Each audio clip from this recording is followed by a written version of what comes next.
अस्सलाम वालेकुम रहमतुल्लाहि व बरकातुहू। अच्छा स्टूडेंट्स, आज हमारा लेक्चर होगा सेकंड, ठीक है, बायोलॉजी का एमडीकैट। ठीक है, जैसे कि आप जानते हैं कि हम लेक्चर अपलोड कर रहे हैं डेली बेसिस पे, यानी लेक्चर अपलोड होते हैं। ठीक है, तो इन लेक्चर को लाजमी सुनें कि आपके लिए बहुत ही बेनिफिशियल होने वाले हैं। इन लेक्चर्स में आपको वो तमाम एमसीक्यूज़ और वो पॉइंट्स क्लियर करवा दिए जाते हैं जो कि पास्ट में यानी एमडीकैट के पेपर जो हो चुके हैं उनसे गुजर चुके हैं, और नेक्स्ट की पॉसिबिलिटी को सामने रखते हुए ये लेक्चर डिलीवर किए जा रहे हैं। तो इसका मतलब ये है कि ये लेक्चर आपके लिए बहुत ही इंपॉर्टेंट है, इनको गौर से देखना है। ठीक है, आज आप लोगों का लेक्चर होगा कार्बोहाइड्रेट का, और इसको डिलीवर करेंगे डॉक्टर जमशेद साहब। ठीक है, तो इसको आपने गौर से सुनना है। चलिए लेक्चर की तरफ चलते हैं। अस्सलाम वालेकुम dear students, I hope all of your fine. I am doctor Mohammad Jamshed. MDCAT biology का यूनिट मॉलिक्यूलर बायोलॉजी हम डिस्कस कर रहे थे। अब बायोलॉजिकल मॉलिक्यूल्स के अंदर हमने इंट्रोडक्शन डिस्कस किया है, इंपॉर्टेंस ऑफ वाटर डिस्कस किया है। आज का जो बेटा हमारा लेक्चर है that is about introduction to carbohydrates. आज हम कार्बोहाइड्रेट्स के इंट्रोडक्शन करेंगे और वो एमसीक्यूज़ डिस्कस करेंगे जिनके चांसेस हैं आपके एग्जाम में आने के। तो देखिए बेटा, हमारे पास बायोलॉजिकल मॉलिक्यूल चल रहा है और आज का जो हमारा टॉपिक है दैट इज़ कार्बोहाइड्रेट्स।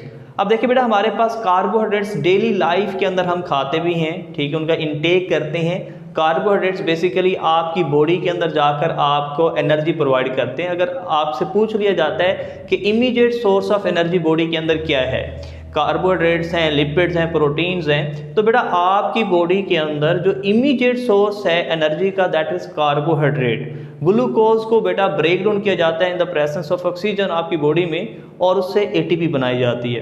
देखिए, अगर हम कार्बोहाइड्रेट्स को केमिकली देखें कि इसके अंदर कौन कौन से एलिमेंट्स, कौन कौन से एटम्स प्रेजेंट हैं, तो देखिए बेटा, आपको इसमें कार्बन भी नजर आता है, हाइड्रोजन भी नजर आता है, और साथ बेटा आपके ऑक्सीजन भी प्रेजेंट है। मतलब तीन हमारे पास इंपॉर्टेंट एटम्स, एलिमेंट्स प्रेजेंट हैं जो कि कार्बोहाइड्रेट्स को बनाते हैं, कार्बन, हाइड्रोजन एंड ऑक्सीजन। तो इन शॉर्ट हम कभी ने CHO की फॉर्म में भी रिप्रेजेंट कर देते हैं। अब देखिए नेक्स्ट, अगर हम ओल्ड डेफिनेशन को देखें कि कार्बोहाइड्रेट्स की ओल्ड डेफिनेशन क्या है बेटा, तो देखिए ओल्ड डेफिनेशन क्या है बेटा, hydrates of carbon is known as carbohydrates. कि जो कार्बन के हाइड्रेट्स हैं बेटा, उन्हें आप क्या नाम देते हैं, कार्बोहाइड्रेट्स का नाम देते हैं। या आप इसे यूं भी कह सकते हैं कि कार्बन एसोसिएटेड विद वाटर, कि आप कार्बन के अंदर अगर वाटर को ऐड कर देते हैं तो जो कंपाउंड बनता है बेटा, जो मॉलिक्यूल बनता है वो क्या होता है, कार्बोहाइड्रेट्स होता है। अब देखिए बेटा, हमारे पास आपने एक बात याद रखनी है, ये एमसीक्यूज के हवाले से बहुत इंपॉर्टेंट है कि कार्बोहाइड्रेट्स के अंदर हाइड्रोजन और ऑक्सीजन की जो रेशो है वो बिल्कुल वही रेशो है जो कि वाटर के अंदर प्रेजेंट है। देखें water H2O, hydrogen oxygen ratio देखें तो कितनी है बेटा, 2:1। यही रेशो 2:1 हाइड्रोजन और ऑक्सीजन की आपको कहाँ नजर आएगी बेटा, कार्बोहाइड्रेट्स में नजर आएगी। ये इंपॉर्टेंट एमसीक्यूज है। Ratio of hydrogen and oxygen is same as present in the water, that is 2:1। Next बेटा, हमारे पास देखें एग्जांपल हम देखते हैं, ग्लूकोज C6H12O6। तो यहाँ देखें मेरे पास 12 हाइड्रोजन है, 6 ऑक्सीजन है, रेशो आप निकालें तो 2:1 बनती है। इसी तरह बेटा आप सक्रोज को देखें, C12H22O11। यहाँ भी आप हाइड्रोजन और ऑक्सीजन की अगर आप रेशो निकालते हैं बेटा तो वो भी कितनी आती है, 2:1। नेक्स्ट बेटा आपके पास स्टार्च है, सेलुलोज है, उसका जो जनरल फार्मूला मैंने यहाँ लिखा है दैट है C6H10O5 × N, ठीक है। एन रिप्रेजेंट करता है बेटा हमारे पास होल नंबर को, कोई भी हो सकता है। Starch and cellulose are polysaccharides, they have high molecular weight. तो यहाँ भी आप अगर हाइड्रोजन और ऑक्सीजन की रेशो देखेंगे तो कितनी मिलेगी आपको बेटा, 2:1 मिलेगी। या दैट इज इंपॉर्टेंट एमसीक्यूज। अब देखिए नेक्स्ट, इस डेफिनेशन पे जो हमने कहा कि कार्बोहाइड्रेट्स और hydrates of carbon, addition of water in carbon produce करते बेटा हमारे पास कार्बोहाइड्रेट्स, इसमें कुछ ऑब्जेक्शंस थी, ठीक है, जो हम डिस्कस करने लगे हैं। ये बहुत इंपॉर्टेंट है, बाज़ वक़्त यहाँ से एमसीक्यूज पिक कर लेते हैं, नम्स के अंदर बेटा यहाँ से एमसीक्यूज अपेयर हुआ था। अब देखिए हमारे पास ऑब्जेक्शन क्या है, वो कहते हैं some non carbohydrate molecules have ratio of hydrogen and oxygen as present in the water.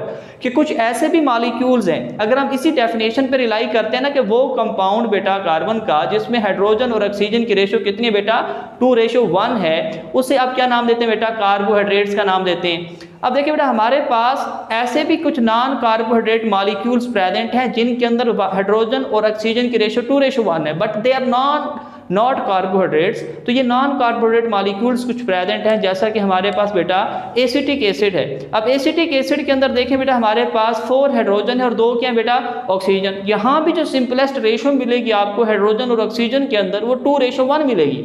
लेकिन एसिटिक एसिड आप हमारे पास एक एसिड है, ये कार्बोहाइड्रेट नहीं है। तो कुछ ऐसे मॉलिक्यूल्स आपको नजर आएंगे, ठीक है, जिनके अंदर 2:1 मौजूद है, but they are not carbohydrates. इसी तरह बेटा हमारे पास देखें लैक्टिक एसिड C3H6O3। अब यहाँ भी जो आपको हाइड्रोजन और ऑक्सीजन की रेशो नजर आ रही है वो भी कितने बेटा 2:1 है, लेकिन लैक्टिक एसिड कार्बोहाइड्रेट तो हमारे पास नहीं है। तो कुछ ऐसे बेटा नॉन कार्बोहाइड्रेट मॉलिक्यूल्स हैं जिनके अंदर हाइड्रोजन और ऑक्सीजन की रेशो 2:1 है, लेकिन ये बेटा आपके पास कार्बोहाइड्रेट नहीं कहलाते। अब देखें नेक्स्ट ऑब्जेक्शन क्या था, वो कहते हैं कुछ ऐसे भी कार्बोहाइड्रेट्स हैं तो carbohydrates but they don't have 2:1 ratio, ठीक है, 2:1 उनके अंदर हाइड्रोजन ऑक्सीजन रेशो नजर नहीं आती। तो some carbohydrate molecules do not have ratio of hydrogen and oxygen as present in the water. लेकिन अब देखें अगर उसी डेफिनेशन पे हम रिलाई करते हैं कि ऐसे कंपाउंड जिनके अंदर हाइड्रोजन ऑक्सीजन की रेशो 2:1 हो वो कार्बोहाइड्रेट्स हैं, तो फिर बेटा हमारे पास जैसे कि रैमनोज है C6H12O5। तो देखिए रैमनोज के अंदर हाइड्रोजन और ऑक्सीजन की रेशो 2:1 नहीं है, लेकिन रैमनोज हमारे पास क्या जी कार्बोहाइड्रेट है। तो इसका मतलब वो जो डेफिनेशन थी, ठीक है, हाइड्रेट्स ऑफ कार्बन वाली, वो हमारे पास इनकरेक्ट थी या यूं कह लें कि इनकम्प्लीट थी। अब हम मॉडर्न डेफिनेशन करते हैं, ठीक है। अब देखिए मॉडर्न डेफिनेशन क्या है कि हमारे पास कार्बोहाइड्रेट्स पॉलीहाइड्रोक्सी एल्डिहाइड हैं, ठीक है, या पॉलीहाइड्रोक्सी कीटोन्स है, मतलब ऐसे कीटोन कंपाउंड या एल्डिहाइड कंपाउंड्स हैं जिनके अंदर हाइड्रोक्सिल ग्रुप बहुत ज्यादा प्रेजेंट है, पॉलीहाइड्रोक्सी। तो पॉलीहाइड्रोक्सी एल्डिहाइड या पॉलीहाइड्रोक्सी कीटोन्स को आप क्या नाम देते हैं बेटा कार्बोहाइड्रेट्स का नाम देते हैं। या ऐसे complex substances which on hydrolysis, जब जिनकी हाइड्रोलाइसिस होती है, दे प्रोड्यूस polyhydroxy aldehyde और polyhydroxy ketones, they are also known as carbohydrates। जैसे कि स्टार्च है, जैसे कि सेलुलोज है, ठीक है, जैसे कि ग्लाइकोजन है। तो जब इनकी हाइड्रोलाइसिस होती है तो आपको ग्लूकोज मिलता है, और ग्लूकोज आपके पास क्या है जी पॉलीहाइड्रोक्सी एल्डिहाइड है। समझ आ गई बेटा इस बात की। अब देखिए ये हमारे पास ग्लूकोज का स्ट्रक्चरल फार्मूला है। अब देखिए बेटा हमारे पास इसमें कार्बन नंबर 1 के साथ आपको एल्डिहाइड ग्रुप नजर आ रहा है। तो देखिए बाकी हर कार्बन के साथ सिवाय कार्बन वो जिसके साथ फंक्शनल ग्रुप प्रेजेंट है, बाकी हर कार्बन के साथ आपको क्या नजर आएगा हाइड्रोक्सिल ग्रुप नजर आएगा, ठीक है। इसलिए हम इसे कहते हैं पॉलीहाइड्रोक्सी एल्डिहाइड। ये 6 कार्बन वाली शुगर है बेटा, हेक्सोज शुगर है, ठीक है, और ये एल्डोज शुगर है, ठीक है। एल्डो शुगर का मतलब है इसके अंदर एल्डिहाइड फंक्शनल ग्रुप प्रेजेंट है। अब देखिए ये हमारे पास फ्रक्टोज है, एसोमर है इसका। इसके कार्बन नंबर 2 पर देखिए बेटा, कार्बन नंबर 2 पर आपको कीटो फंक्शनल ग्रुप नजर आ रहा है। तो मैंने पहले भी आपको कहा था कि वो कार्बन बेटा जिसमें आपको फंक्शनल ग्रुप नजर आए, उसके अलावा बाकी हर कार्बन के साथ आपको कौन सा ग्रुप नजर आता है, आपको ग्रुप नजर आएगा हाइड्रोक्सिल ग्रुप, ठीक है। तो देखें एल्डिहाइड हो चाहे कीटो हो, ठीक है, आमतौर पर जो एल्डिहाइड फंक्शनल ग्रुप है वो बेटा हमारे पास कार्बन नंबर 1 के साथ मौजूद होता है, और जो कीटो फंक्शनल ग्रुप है वो बेटा कार्बन नंबर 2 के साथ प्रेजेंट है। जैसे देखें ग्लूकोज में देखें तो ग्लूकोज में कार्बन नंबर 1 के साथ एल्डिहाइड है, बाकी हर कार्बन के साथ हाइड्रोक्सिल ग्रुप आपको नजर आ रहा है। और इसी तरह बेटा अगर आप देखते हैं किस चीज को बेटा फ्रक्टोज को, वो भी 6 कार्बन वाली शुगर है जस्ट लाइक ग्लूकोज, लेकिन उसके कार्बन नंबर 2 के साथ आपको क्या नजर आ रहा है बेटा फंक्शनल ग्रुप कीटो नजर आ रहा है, ठीक है। तो बेटा हमारे पास जिस कार्बन के साथ एल्डिहाइड होगा या कीटो ग्रुप होगा, ठीक है, वहां आपको हाइड्रोक्सिल ग्रुप नजर नहीं आता, ठीक है बेटा। अब नेक्स्ट बेटा हमारे पास देखिए जनरल फार्मूला क्या है। अगर हम जनरल फार्मूला की बात करते हैं तो वो है CXH2OY। अब X क्या है और Y क्या है, ये भी एमसीक्यूज में पूछ लेते हैं कि जनरल फार्मूला कार्बोहाइड्रेट्स का क्या है। तो X बेटा आपके पास होल नंबर है फ्रॉम 3 to many thousand। और अगर हम Y की बात करते हैं बेटा कि Y क्या है, तो Y भी बेटा हमारे पास X के इक्वल भी हो सकता है, ठीक है, और X और Y की वैल्यू डिफरेंट भी हो सकती है। देखिए नेक्स्ट हमारे पास एग्जांपल्स हैं। एग्जांपल में आपके पास सेलुलोज है, स्टार्च है, सक्रोज है, लैक्टोज है। सक्रोज को केन शुगर कहते हैं, लैक्टोज को मिल्क शुगर कहते हैं। देखिए प्लांट के अंदर जो प्लांट का जो आपके पास सेल है उसकी जो सेल वाल है उसमें आपको सेलुलोज नजर आती है, ठीक है। जितनी बेटा हमारे पास देखें प्लांट के प्रोडक्ट्स हैं उसके अंदर जो स्टोरेज फॉर्म में कार्बोहाइड्रेट की वो स्टार्च है, ठीक है। अब इसी तरह बेटा केन, ठीक है, जो शुगर केन है, ठीक है, जो गन्ना है उसके अंदर जो आपके पास शुगर पाई जाती है दैट इज सक्रोज। फ्रक्टोज, और मिल्क के अंदर बेटा जो शुगर प्रेजेंट है दैट इज लैक्टोज, ठीक है, जिसे आप मिल्क शुगर का नाम देते हैं। नेक्स्ट बेटा हमारे पास है सोर्सेज ऑफ कार्बोहाइड्रेट्स, ठीक है, सॉरी रोल ऑफ कार्बोहाइड्रेट है।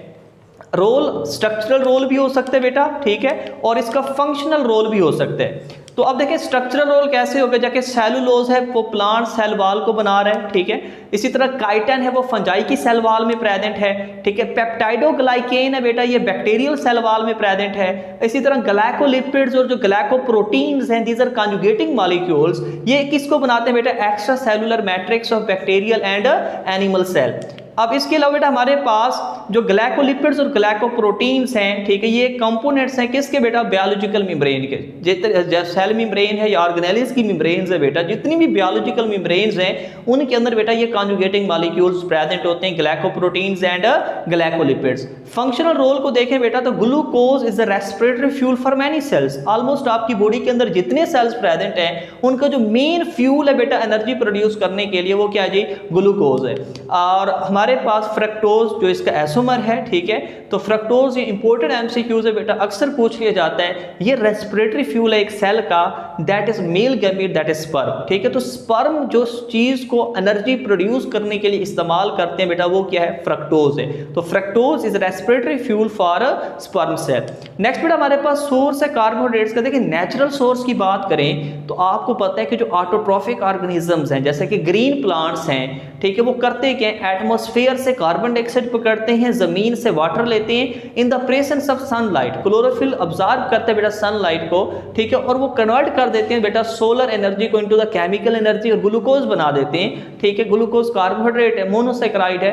तो जो नेचुरल सोर्स है बेटा कार्बोहाइड्रेट का वो क्या, फोटोसिंथेसिस। तो प्लांट्स यूटिलाइज करते हैं बेटा किसको, कार्बन डाइऑक्साइड को, वाटर को, लाइट को, और क्या चीज बनाते हैं बेटा, शुगर बनाते हैं, कार्बोहाइड्रेट बनाते हैं, ग्लूकोज बनाते हैं, और as a by product oxygen भी बेटा यहाँ रिलीज होती है जिसे हम बेटा एरोबिक रेस्पिरेशन के लिए इस्तेमाल करते हैं। तो फोटोसिंथेसिस हम बेटा चैप्टर 11 बायोएनर्जेटिक्स के अंदर डिस्कस करेंगे। दो इसकी फेजेस होती हैं, light reaction and dark reaction. Light reaction में बेटा एटीपी और NADPH2 बनता है, ठीक है, और डार्क रिएक्शन के अंदर कार्बन डाइऑक्साइड की फिक्सेशन करके कार्बोहाइड्रेट बनाई जाती है।